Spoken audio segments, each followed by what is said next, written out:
So welcome everybody. There's some faces here I don't know.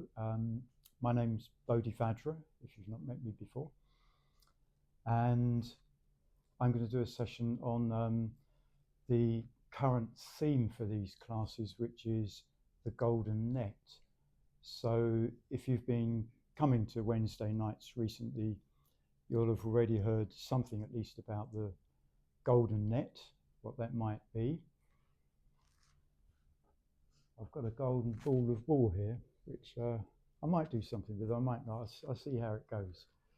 And I also found a golden mala for doing mantras. So it's like a gold. It's all part of the symbolism, I guess, which I'm very much into. Symbols and images I really like, and the sort of more imaginative or poetic approach is a way that appeals to me quite a lot. So just remembered I have some notes here. Whether or not I use them remains to be seen, but I'll start off with them.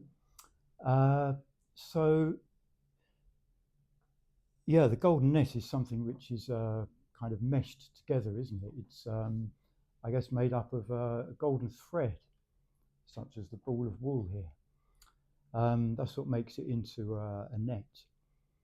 And the golden thread is what connects us to, we could call it a golden stream of practice. So our practice, our Buddhist practice, whatever that might mean for us, whatever level of experience we're at, our practice is what sustains us or nourishes us or benefits us in some way. So we need to keep connected to that golden net of practice, that golden thread. I'm going to go off at what might seem like a tangent, but hopefully it will come together again. And I'm going to tell you a story from the Zen tradition, which is concerns a teacher called Hakuin, Japanese Buddhist teacher and practitioner. And one day he had a visit from a samurai who is kind of big and powerful looking and fierce and proud and quite sort of overbearing and heavily armed. So he came into Hakuin's temple one day and he said to Hakuin, "Please, can you tell me if heaven and hell exist?"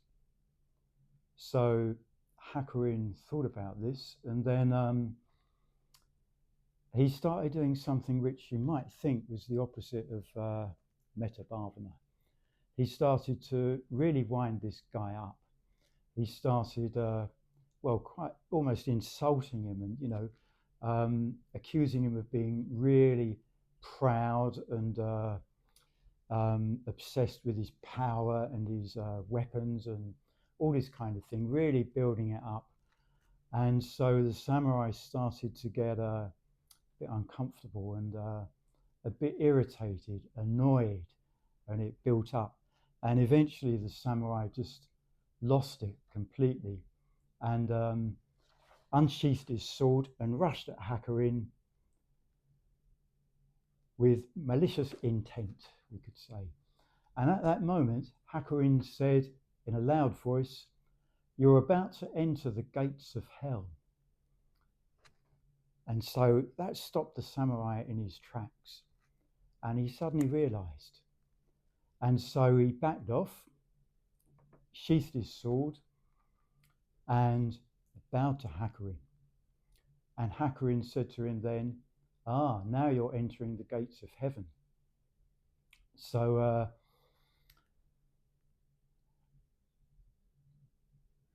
in Buddhism, heaven and hell are not objectively existing places. I mean, you might find, if you're very unlucky, you might find yourself in a place which seems like hell. Like if you live in Gaza or Ukraine or a place that's ravaged by war, or if you're experiencing some really difficult mental states, you might think that you're in hell. But in Buddhism, heaven and hell are just that, mental states. So they are not fixed or permanent. When we feel in what we call a hellish state, we feel like that's it, we're there forever. We just can't see a way out. But according to Buddhism, well, in fact, never mind according to Buddhism, according to our experience, if we look closely enough, we find that these states of mind don't last forever. And unfortunately, that applies to heaven as well. So we might get into very pleasurable mental states, and we might think, oh, we're in heaven, we've arrived. But actually, a little while later, our experience changes, doesn't it? We all know that. So when the samurai asked Hakuin, do heaven and hell exist? Hakuin just showed him how, in his own experience, he could either choose to enter into a hellish state. If he'd murdered Hakuin, he would have had that on his conscience for however long. But then he completely changed his mind and saw the possibility of entering heaven instead, at least for a time. So this shows us that we have to watch our mental states, doesn't it? We have to notice what's going on in our mind. I've got a little quote here from a William Blake poem, which goes, I give you the end of a golden string. Only wind it into a ball. It will lead you in at heaven's gate. So that's a very direct connection, really, with Sangharakshita's poem, The Four Gifts, which is where this theme of the golden net comes from. So I think the Heaven's Gate in the William Blake poem is probably a Christian reference. So it's very different to the Buddhist idea of heaven and hell, which is, as I've said, is not permanent.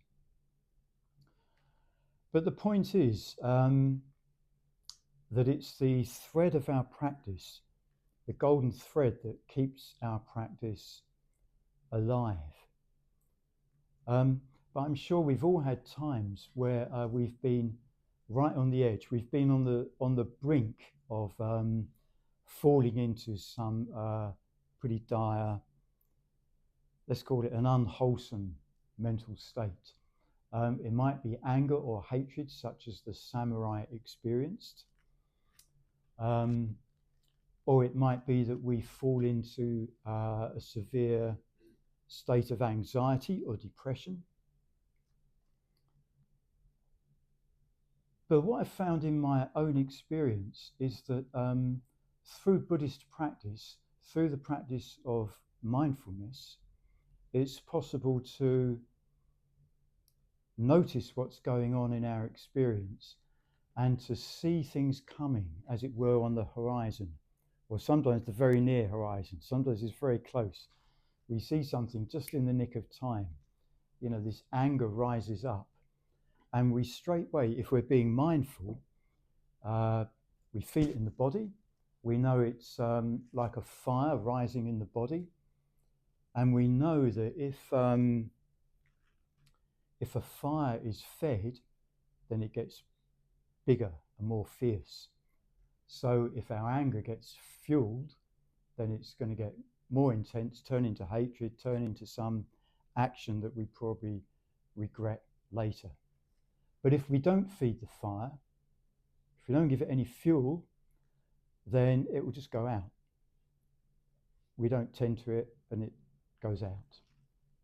So the trick is how to catch that mental state at that crucial time of tipping over.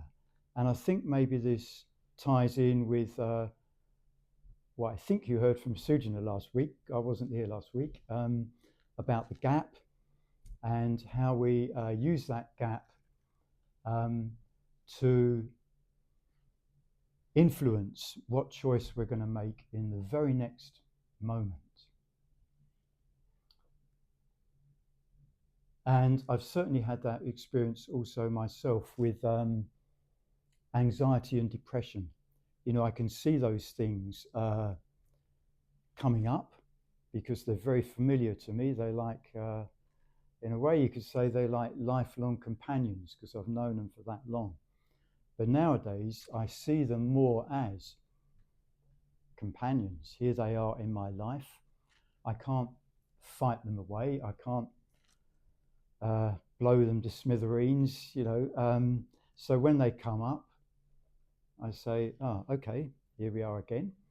Just come in, invite them into my experience, and that can be okay. I've learned how to live with that without setting up a kind of civil war situation where this mental state is coming up and we're fighting it. We're all just trying to push it away rather than just let it be and let it lose its power by not feeding it with fuel. So the golden threads of practice are mindfulness and metta, which I often think metta, nowadays I think about metta as being part of mindfulness. It's not really separate from mindfulness. We teach separate meditations, mindfulness of breathing and metta bhavana or loving kindness meditation. But the way I see mindfulness now is that it's something which sheds light on our experience. So it is quite literally an enlightening experience. It shows us our experience really clearly. So we have to learn with our mindfulness practice to turn towards our experience and not to turn away from it. Because really our experience and our encounter with our experience through mindfulness gives us everything that we need. It sheds light on our experience. And that is very much what metta does as well, loving kindness. We encourage metta towards ourselves. That means we're being mindful towards ourselves. And then a friend, a neutral person, difficult person, and then all beings. And we do that really by being mindful, by being aware. So this mindfulness, this thread of practice, it's what keeps us connected with ourself, and it keeps us connected with other practitioners like everyone here. It reminds us of our interconnectedness or our interdependence. You may have heard of Indra's net. It's probably been talked about already in one of these Wednesday sessions. So Indra's net is the Buddhist vision of everything being interconnected and interdependent, and everything reflecting everything else. Which means that no one of us really is a separate island. We may feel separate a lot of the time, but if we learn to practice, then we realize our non-separation. So the golden thread of practice, it's also a direct way into perceiving reality and understanding reality, whatever that might be. It takes a while to discover what that might be. There are specific parts of our experience that we learn to be mindful of. There's a teaching of the Buddhas called the Four Foundations of Mindfulness. And the first one of those is mindfulness of the body, which may be a surprise to some of you if you're new to this, because you might think, oh, Buddhism, yeah, it's all in the mind, isn't it? Where is the mind? Is it up here? Actually, I don't know, where is the mind? So it may be a surprise to hear that the first foundation is the body. And the body is, and it's mindfulness of the body because that is where we immediately know our direct experience in the body. We feel things, don't we, in the body all the time. We're hungry, we feel it in the body. It's not a thought, it's not abstract. So we go and get something to eat, and then when we've eaten, we feel that in the body. That's not something abstract either. So mindfulness of the body, which includes mindfulness of the breath,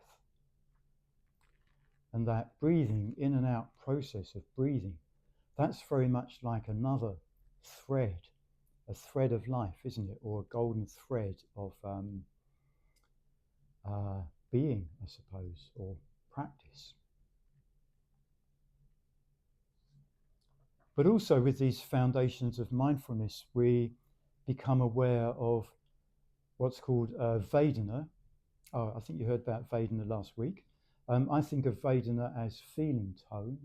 That's the word I use for it, which means it doesn't mean are we feeling angry or blissful or emotions like that. It means is our experience at the moment pleasant or painful or neutral? So that's what we look at. That's where our thread takes us next, from the body into the feeling tone of our experience. And from there, it goes into the third foundation, which is the mind, or states of mind, or consciousness. And that means noticing what is present in our experience right now. So if I asked you at this moment, you can just answer this for yourselves, you don't have to tell us all. If I ask you what is present in your mind at the moment, just reflect on that.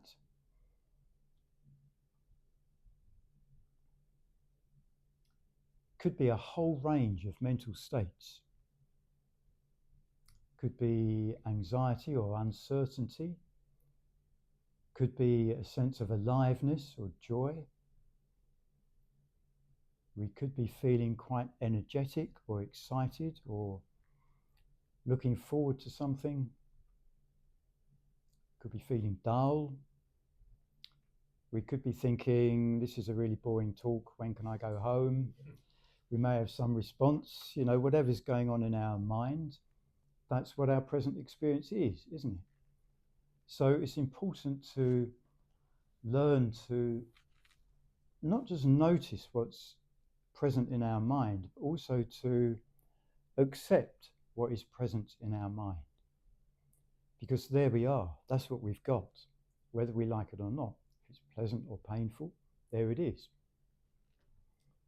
So I think that's an important aspect actually of the first stage of metta, that we turn to our experience, we look to our experience to see what's there, and we learn to accept that.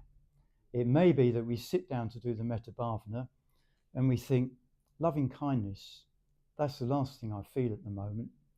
I feel this, whatever it might be, irritability maybe. Had a bad day at work, feel really irritable. So let's push that irritability away and let's have some nice loving kindness instead. Well, we know that we can't do that. We cannot push away what's present in our mind. So I think if we learn to acknowledge and accept what's in our mind, then we are actually accepting ourselves. And if we try and push that mental state away that we don't like, then we are rejecting ourselves. Because whoever we are is what our mental state is at the time, just for the time being. It doesn't mean we're permanently like that, we're always like that. It's just how we are for the time being. And if we don't recognize that fully, don't acknowledge that, then we set up a conflict because we're trying to push something away. But if we accept whatever it is, okay, I'm really irritable right now, but I'm not going to fuel that, I'm not going to feed that, make it worse. I'm just going to sit with that for a little while, and I'm going to At the same time, keep breathing. And I'm going to, in the words of the Satipatthana Sutta, I'm going to clearly and calmly know that this is my experience right now. And what we'll find is that after doing that for a little while, hey, where's that irritability gone? It seems to have gone. Okay, great. Just experience whatever's there instead. Could be a whole range of things. So what we learn from this is that accepting our experience means accepting ourself, which is loving kindness towards ourself. And it also teaches us that everything changes. Like it or not, everything changes. We may have, we will have particular views about ourself. We might think that we are this way or that way, and we may worry about what other people think about ourselves. Oh, they might see me like this. I don't want that. I mean, I am like that, but I don't want them to see me like that. We have all this stuff going on, don't we, about who we are, who we think we are, and we worry about what other people think we are. We probably find we were quite wrong if we asked someone else. We asked a good friend, well, how do you see me like this or like that? We probably find that they don't think like that at all. But we have these fixed views. But our direct experience, our mindfulness of our body, our feeling tone, and our mental states is going to teach us very directly that everything changes, including our view of ourself. So if I'm irritable 1 minute and joyful the next minute, and depressed a bit later on, and then something else a bit after that, well, how can I say that I'm an irritable person, or I'm a depressed person, or I'm a joyful person? We can't really do that, can we? Not with any sense of permanence.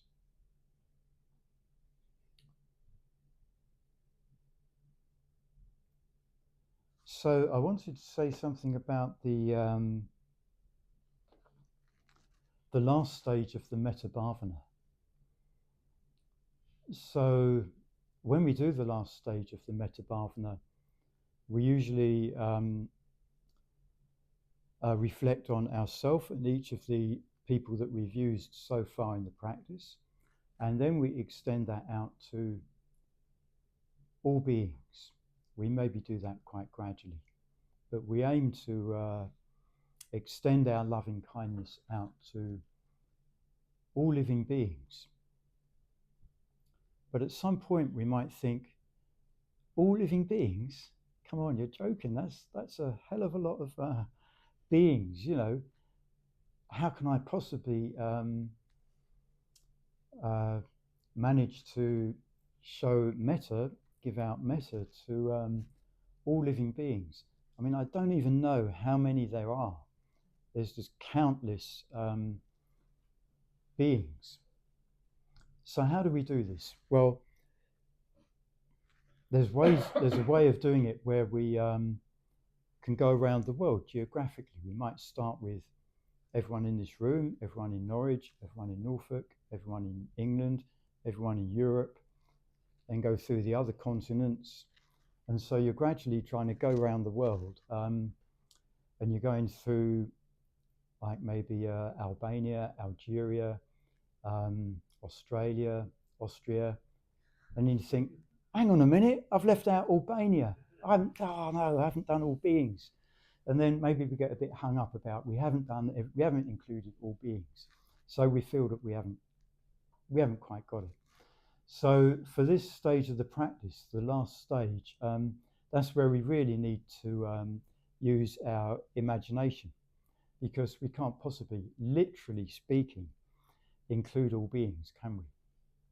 We can include the beings that we know, our friends and neutral people and difficult people, but really we can only practically work within the sort of sphere of influence that we find ourselves. But one thing I've noticed, the house where I live, I've lived there for about 5 years now, and it's a quiet suburban street just on the edge of Norwich. But there's a school behind us, a big school. And further down on the same site, there's two other schools for the younger kids, and there's the secondary school right behind us. So every school day at 8:30 in the morning and 3:30 in the afternoon, all beings go straight past my front door. That's what it seems like. The pavement is just full of kids and parents, and the road is full of cars dropping off kids. And we try not to go out at 8:30 or 3:30 if we can help it, or come back home because we can't get in. I'm often aware of that if I do metta practice, in this stage. I think, oh yeah, all these kids going by, and I connect with those kids because there was a time when I was one of those kids. I mean, not literally, because I didn't go to that school, but I was a school kid going to school. And so I imaginatively connect with those kids because I didn't like school, either of my schools, primary or secondary school. It was a pretty horrible time. And I think, oh, maybe some of these kids are going to school and they're not looking forward to it. But then I look at them and I think, some of them look all right. Maybe some of them are looking forward to it and enjoying it, and I hope they are. So I kind of wish them well in this direct sort of way. And then I'm aware that all over the world this is happening. There's a school run everywhere in the world, probably. So there's all these beings going to school. So you can just connect with all the kids, all the parents, all the people going to work at the same time. So we need to find ways of getting the last stage of the metta bhavana to work. So that's just one way that I use, that direct example from just looking out my window or coming up the street, whatever. But there's other things we can do. We need to find our own ways of getting to connect with just the notion of all beings, because it's pretty vast, isn't it? But one thing we need to do is to remember that all beings includes ourself. How could it be otherwise? So it's not me generating metta for all you lot out there and all those over there and everywhere else. There's not really a separation. We have to sort of participate in this this great golden net because we are part of it. So that's what we need to do, participate. So one way of getting into that, which I do, is to become aware of body and breath, my breathing, knowing my in-breath, knowing my out-breath, and then reflecting that all beings, well, at least all beings that breathe, they also are breathing in and out at this moment, whether they're asleep or awake, whatever part of the world they're in. It's a very direct human connection. If we weren't breathing, we'd be dead. So we can connect with all beings in this way. We're all breathing, we're all alive. We're participating in this golden net together. So that's another imaginative way I use in the last stage of the metta bhavana.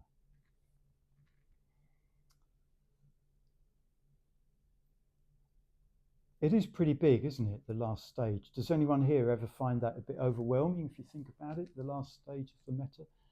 How can you generate metta to all beings? Or maybe you can drift off into some kind of... Actually, you tell me. Would anyone like to say something? Just tell me something about what your experience is like in this last stage of the metta. I'm not looking for a particular answer. I'm just interested to know what your experience might be. Anybody want to say something? Sometimes can have a tendency to drift off. Yeah. Just like a thought anyway.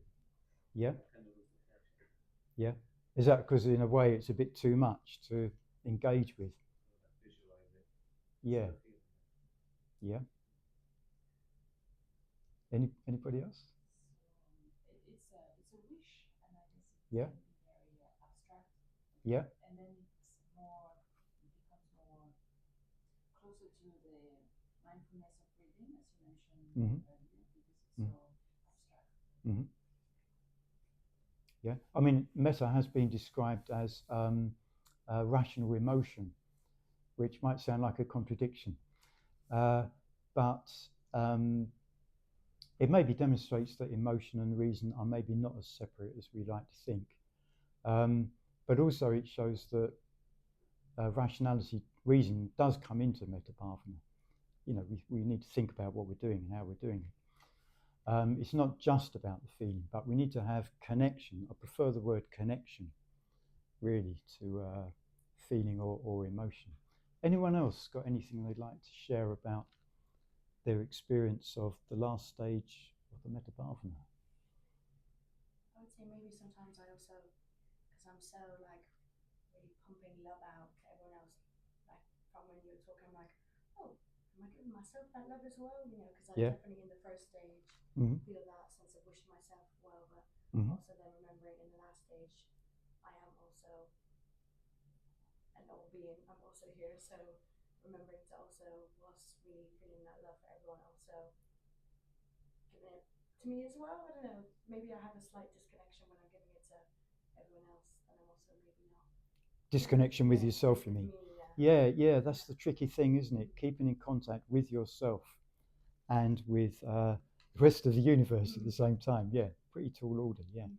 Well, that's why I find, you know, that idea of breathing with everyone else. Yeah, I really enjoy it. I find that a very good way in.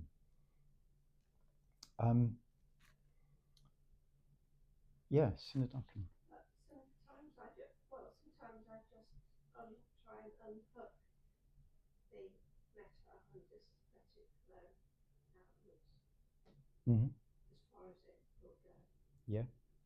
I mean, in the past. So there's not any particular notion of these beings over here and those beings over there. It's just a flow. Yeah. Yeah. Sometimes I might start with a small group of people and Mm-hmm. direct it to them and then Mm-hmm. outwards. But Mm-hmm. I used to do the geographical thing for Yeah. years actually, but Yeah. I Yeah. don't do that now. Yeah. Yeah. Yeah. There's different ways of doing it. This last stage, and as I said earlier, you need to find a way that works for you. You need to notice what's going on in the last stage. You know, are you still connected, or have you lost the connection somewhere? I think, and also you have to keep being creative. Yeah. So what Yeah. might work for a long time, one day doesn't work. Oh yeah, And yeah, then yeah. You have to change tack every so Yeah, often, yeah. don't you? Because you come up with a method or an idea or a tool or something that works, and you think, oh great, yeah, I've got it now. I know how to do the last stage in the metta bhavana. But after you've done that for maybe a few months or even only a few weeks, the mind sort of starts, I don't know, it sort of plays tricks, and then that method doesn't seem to work anymore. So then, as Sujana says, you need to be creative and find some other way in. Yeah, but coming back to what you were saying, which I think is interesting, about losing connection with yourself, and also this comes back to the idea of the golden net or of Indra's net, where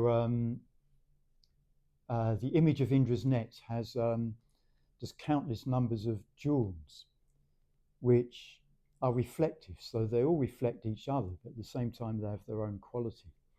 So that's how it is with us. If we see ourselves as part of the golden net or part of Indra's net, then we all reflect each other. So there's aspects of each one of us in everybody else. And I find as I get older, as I practice more, that I realise that I'm more similar to other people than I used to think. I used to think I was, you know, quite different in certain respects. And I do have particular characteristics, but everyone else has their characteristics. But we all live in this this situation, for want of a better word. We all breathe. We all need nourishment. We've got so many things in common. we all fear death. We all want to live. We are all interdependent. We are all connected in that way. So that also is a useful reflection, I think, in the last part of the Metta Bhavana, to reflect that actually we're not as different when it comes down to it as we might initially think. So we've almost run out of time, and I have a bus to catch in a few minutes. So I'm going to stop there. It's almost 9 o'clock. Does anyone know what's happening next week? Who wants to tell us anything? Oh, yeah.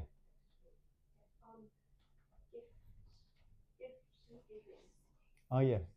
Yeah. So do come next week. Similar format. Sarvananda is going to be leading the second half. Okay. Thank you.